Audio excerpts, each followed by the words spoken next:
I definitely needed to leave that place behind. More than that, though, I needed to get home. I desperately wanted to see Nora and to see Rachel. I wanted to hold them, and they me. And I hoped to try, for Nora's sake and my own, to return to some well-worn routines. So that next morning, we did what we normally do. We sat at the breakfast table, and I helped Nora study her vocabulary words. So each week, they work off of a root, right? And they learn 10 words off of that root. So I sat down, I opened up her word book, and there, these words greeted me. Fracture, fragmented, infraction, refract, suffrage, fragment, fractals, frail, fraction, fragile. The definitions began to spin off of the page. A broken rule, pieces of something that is no longer whole, being easily broken or destroyed, a break in the part of the body. For Nora, these words were given meaning through the lens, of course, of Disney's Frozen. With Queen Elsa casting frozen fractals all around as she embraced her magical difference from those townsfolk. For me, they became blows to my overly wearied spirit. They were articulated expressions of what I had witnessed in St. Louis. Brokenness, violence, rupture, great harm. These are the realities I witnessed at the special called session of General Conference. The final vote to accept the traditionalist, or more honestly called the fundamentalist plan, it was consistent with votes throughout our time. It was not a fluke. The truth is that we are no longer whole, if ever we were.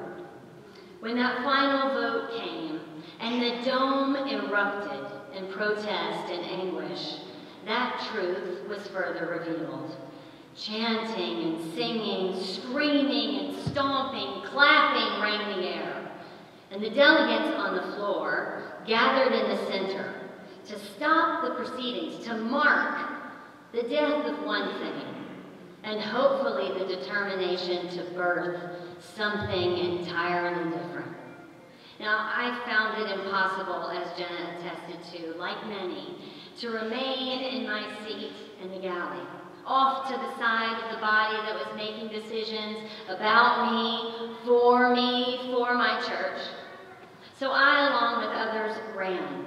We ran from the stands into the lobby, aimed at barreling through the doors and onto the plenary floor. The doors were slammed, guards assembled, and I took off running, determined to find a way. I ran and I ran and I ran back upstairs, down a hall behind the stage, through 2 restricted areas and right by very confused guards. I made it in, and Jenna following close behind, because she had vowed to stay with me wherever I might go.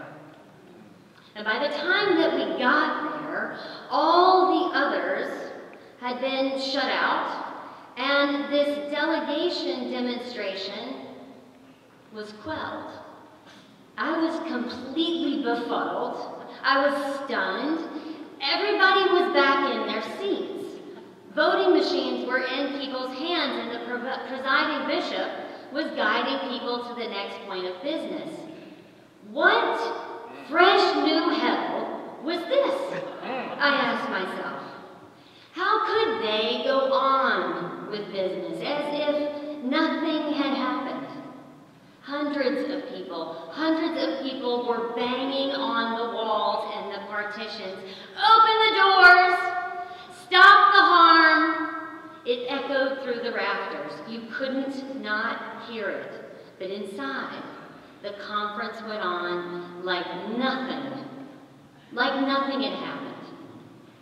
So I ran straight to Ben's, to Vicki, to the New York delegation table. And when I got there, we piled together. We were shaking and crying. We were distraught. When our legs gave out, we just sat down on the floor. Only then did it dawn on me, as I watched bureaucracy and institutionalism steamroll over human collateral and justice denied, that they were just going to go on.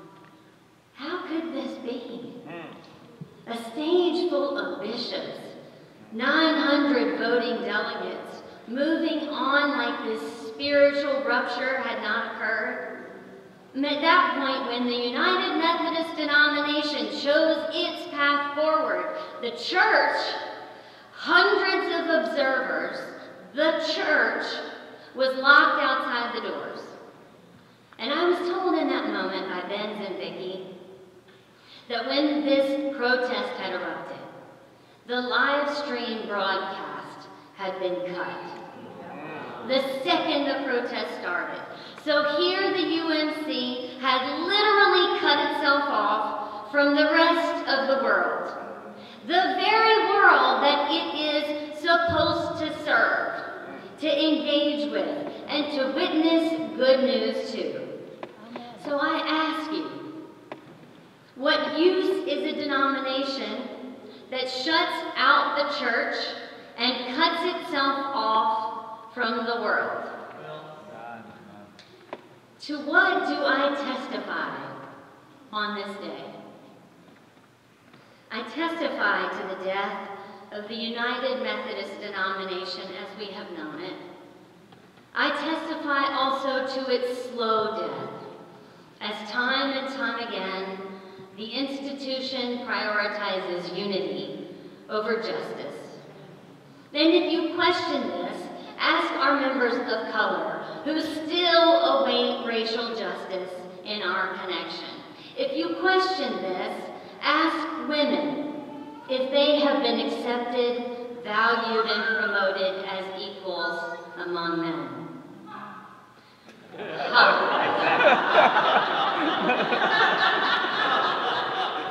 I testify to the violence that our bodies and souls received, blows literal and spiritual for days on end, and to the repercussions of that harm still waiting release from our bodies. I testify also to those vast numbers of moderates and fearful progressives who denied our Christian collective call and our spiritual responsibility to stand with the oppressed, for with them, by God, Jesus stands. I testify to the fact that it is not possible to idolize unity and prioritize justice. It just is not.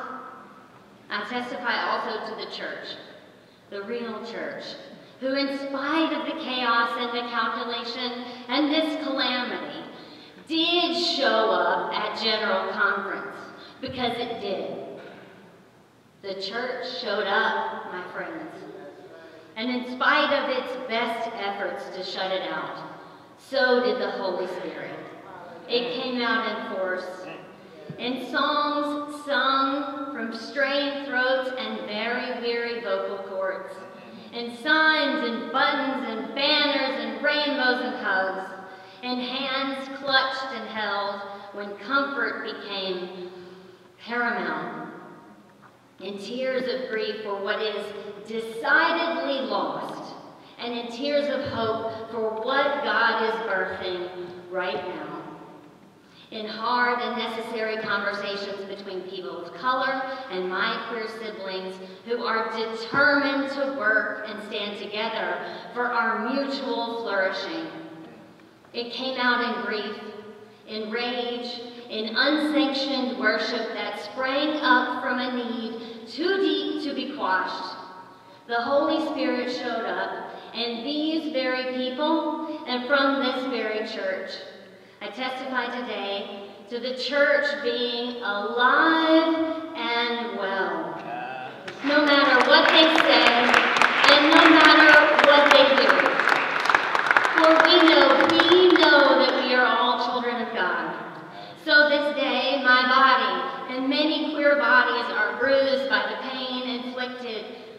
with bureaucratic and spiritual violence. My body holds lament.